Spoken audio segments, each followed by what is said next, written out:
Nilambur road, Shoranur junction. Passenger 5:30 platform number കൃത്യസമയത്ത് പുറപ്പെടുന്നതായിരിക്കും. അങ്ങനെ നമ്മുടെ നിലമ്പൂരിലേക്കും മെമു സർവീസ് എത്തിയിരിക്കുകയാണ്. എറണാകുളത്തു നിന്ന് വന്ന് ഷൊർണൂർ ഹാൾട്ട് ചെയ്യണ മെമു നിലമ്പൂരിലേക്ക് നീട്ടുന്നതിൻ്റെ ട്രയൽ റണ്ണായിരുന്നു ഇന്നലെ നടന്നത്.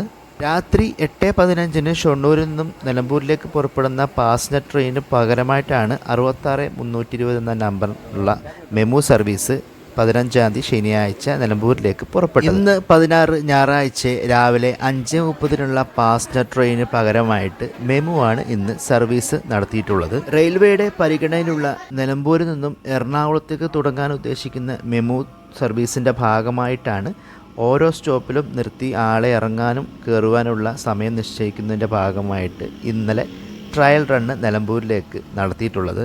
ദീർഘകാലമായിട്ട് റെയിൽവേ ആക്ഷൻ കൗൺസിലും ജനപ്രതിനിധികളും ഷൊർണൂരിൽ യാത്ര അവസാനിപ്പിക്കുന്ന മെമു നിലമ്പൂരിലേക്ക് നീട്ടണമെന്ന് അഭ്യർത്ഥിച്ചിരുന്നു. ഈ പരീക്ഷണ ഓട്ടത്തിലൂടെ അത് ഉടനെ സാധ്യമാകുമെന്ന് നമുക്ക് പ്രതീക്ഷിക്കാം.